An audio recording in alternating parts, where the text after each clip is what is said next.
So hello student, welcome to I Science. तो आज का जो मेरा वीडियो है, वो जो टॉपिक मैंने उठाया है एमएससीटी का, वो चैप्टर है थर्मल प्रॉपर्टीज ऑफ मैटर और टॉपिक है न्यूटन्स लॉ ऑफ कूलिंग। 2013 में पूछा गया था और मैं देख रहा हूँ कि हर साल कोई ना कोई सेशन में तो न्यूटन्स लॉ ऑफ कूलिंग का क्वेश्चन पूछते ही है।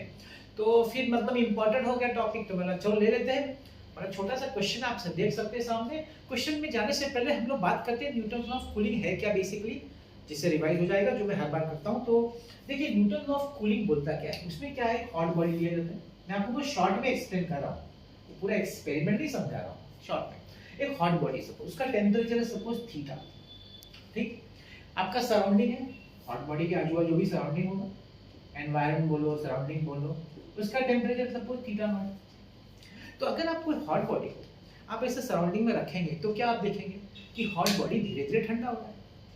लॉजिक बात है, क्योंकि हमने पढ़ा है कि heat always flows from hot body to cold body. तो जब हॉट बॉडी, जो अपना हॉट बॉडी जो ऑब्जेक्ट है, और कोल्ड बॉडी मतलब एनवायरनमेंट है, तो हीट बॉडी से एनवायरनमेंट में जाएगा तो हॉट बॉडी का टेम्परेचर कम होगा, ठीक। ये तो सब समझते हैं।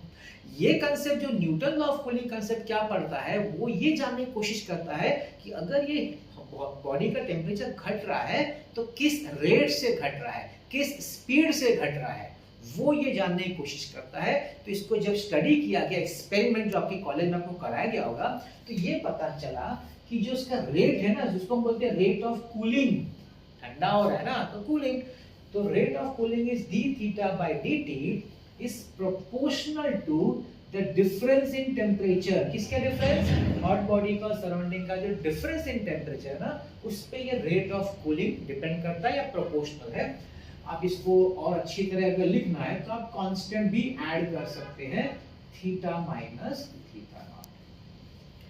ये एक्सपेरिमेंट आपने कॉलेज में किया होगा और आपने प्रोपोर्शनल चेक भी किया होगा। वो स्ट्रेट लाइन ग्राफ बनना चाहिए, प्रोपोर्शनल है ना, डायरेक्टली प्रोपोर्शनल तो स्ट्रेट लाइन। तो ठीक है, ये हम लोग देखेंगे इधर कि ये रेट ऑफ कूलिंग किस हिसाब से बनता है, ठीक है। तो यहाँ पे क्वेश्चन के रेट ऑफ कूलिंग का कंसेप्ट यूज करके हम ये सब कैसे सॉल्व करेंगे, ध्यान से देखिएगा। बड़ा इंटरेस्टिंग, बड़ा इजी क्वेश्चन होता है। अब body cools from 62 to 50 degree. तो बॉडी 62 से 52 ठंडा हो रहा है, 62 से 50 10 मिनट में। उसके बाद वो 50 से 42 जाता है, कितनी देर में नहीं मालूम, वो पूछा है। 50 से फिर बाद में और 42 ठंडा होता है, वो कितनी देर में होता है वो नहीं मालूम, क्योंकि वो पूछा है। दिया है कि रूम टेम्परेचर 26 डिग्री है। अब रूम टेम्परेचर मतलब कि ये भाई सराउंडिंग हो गया, तो थीटा नॉट एकदम क्लियर कट है, theta naught is 26 degree Celsius. इसमें तो कोई राय नहीं, कोई डाउट ही नहीं है, 26। तो इसमें हमको दो बार है, पहला कंडीशन 62 से 50 ये अप्लाई होगा, दूसरी बार 50 से 42 फिर ये अप्लाई होगा।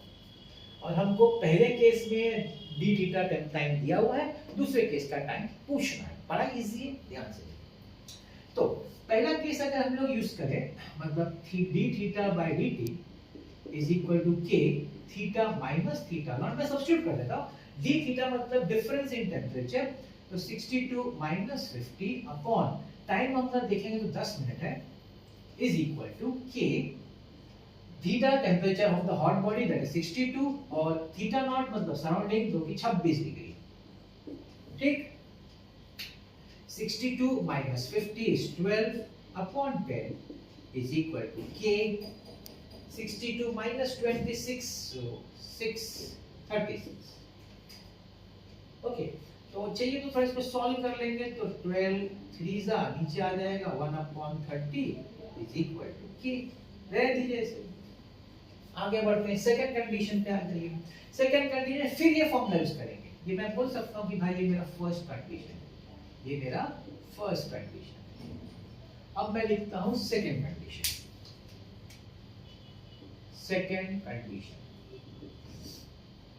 सेकंड कंडीशन में same formula, difference in temperature कितना होगा? अब 50 से जा रहा है 42, मतलब 50 माइनस 42। टाइम पूछा है तो चलिए लिखिए dt is equal to difference in temperature k times difference in temperature. Difference मतलब हॉट बॉडी अभी 50 है, अभी 62 नहीं, अभी हॉट बॉडी 50 है, क्योंकि हम 50 से 50 50 माइनस रूम टेम्परेचर तो वही रहेगा 26। तो 50 माइनस 42 8 होता है, 8 अपॉन dt। के का वैल्यू हम यहाँ निकाल चुके हैं 1 अपॉन 30 इनटू 50 माइनस 26 24। ठीक, अब क्या करें, 30 ऊपर ले जाइए, 8 इंटू 30, 24 को नीचे लाइए, अपॉन 24 dt वहां जाएगा, इज इक्वल टू dt। तो ये हो जाएगा 8 3 ज़म 3 10 ज़म, dt is equal to 10 minutes.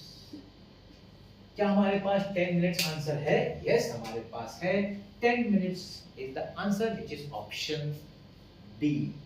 I hope you got the answer, बड़ा इजी था। अच्छा, इसमें एक चीज नोट देखने वाली बात आपको मैं बताता हूं, जो कि आप दूसरे, अगर इस पे दूसरा टाइप ऑफ क्वेश्चन क्या आता है बताता हूं। 62 से 50 10 मिनट और 50 से 42 वो भी 10 मिनट। जबकि डिफरेंस देखिए कितना, इधर डिफरेंस कितना है 12, इधर डिफरेंस 8 है। इधर डिफरेंस 12 है तो 10 मिनट लग रहा है, इधर डिफरेंस 8 है फिर भी 10 मिनट लग रहा है। इससे क्या पता चलता है? इससे ये पता चलता है कि जब आपका टेम्परेचर हाई है ना, हाई, तो टाइम ज्यादा लगेगा। वही तो प्रोपोर्शनलिटी, वही तो प्रोपोर्शनलिटी। जैसे जैसे टेम्परेचर कम होगा ना, तो रेट ऑफ कूलिंग स्लो हो जाता है। ठीक, तो टाइम भी उतना ही लगेगा आपको, 10 मिनट्स ही लगेगा, इवन तो डिफरेंस आपका 8। तो इस तरह के क्वेश्चन भी कैसे आते हैं, ये तो क्वेश्चन हो, इसमें ना टाइम का भी पूछते हैं, T1 ग्रेटर देन T2, और फिर तीसरा भी कंडीशन देंगे, उसमें T1 T2 T3 टाइम होगा, बोले कौन बड़ा कौन छोटा, किसका ग्रेटर किसका स्मॉलर। तो आप ये तो सॉल्व करके, लेकिन बिना सॉल्व करके भी अगर आपको प्रोपोर्शनलिटी कांसेप्ट समझ में आ गया तो आप ओरली कर सकते हैं। सब 2023 में पूछा इस तरह का सम ओरली होता है, में सम सॉल्व भी नहीं करना पड़ता, जब हमको सिर्फ पता करना है कौन ग्रेटर है कौन स्मॉल है। ठीक है, तो आई होप आज का क्वेश्चन आपको ये इजी लगा होगा, समझ में आया होगा। न्यूटन लॉ ऑफ कूलिंग का बेसिक कांसेप्ट है, कुछ खास इसमें डिफिकल्टी है ही नहीं। और जैसे कि मैं हर बार बोलता हूँ, फॉर्मूला बुक बनाइए, बनाना शुरू करिए, नहीं बनाया है तो छोटा सा बुक लीजिए, हर पेज पे एक चैप्टर का अगर फॉर्मूला आ जाता है तो ठीक है, नहीं तो एक और दो पेज, एक पेज पूरा, एक और दो, सामने का जो 2 पेज, एक चैप्टर, पेज टर्न किया, नेक्स्ट चैप्टर, पेज टर्न किया, ऐसा एक एक चैप्टर के फॉर्मूला बनाते रहिए। बिल्कुल इसमें कोई रियायत मत करिए, स्टार्ट करिए, आपको इसका फायदा बहुत होगा एंट्रेंस एग्जाम के जस्ट पहले। प्लस प्रैक्टिस करते समय पहली बार प्रैक्टिस तो चलो ठीक है, आपने line wise, chapter wise, topic wise, लेकिन सेकंड थर्ड प्रैक्टिस है ना, रैंडमली जितने चैप्टर्स होंगे रैंडमली सम्स उठाइए, प्रैक्टिस करिए, सॉल्व करिए, फॉर्मूला बुक सामने रहना चाहिए आपके, ये बहुत जरूरी है। और खुद लिख बनाइए फॉर्मूला, कहाँ से छापिए, मतलब किसी का बुक लेके वही छाप लिया नहीं। जब आप खुद फॉर्मूला बनाएंगे ना, खुद लिखेंगे तो आपको समझ में आएगा। आप टेक्स्ट बुक पढ़ेंगे, फॉर्मूला लिखेंगे, फिर पढ़ेंगे तो आपको समझ में आएगा कि ये फॉर्मूला का मतलब क्या है। नहीं तो किसी का लेके लिख दिया तो उससे फायदा नहीं, फायदा कम। ये करिए, आपका 50% प्रॉब्लम ऐसे सॉल्व हो जाता है। और मैंने अपना प्लेलिस्ट में आप देखिए, सीटी का है, जे मेंस का है, नीट का है, एडवांस का है।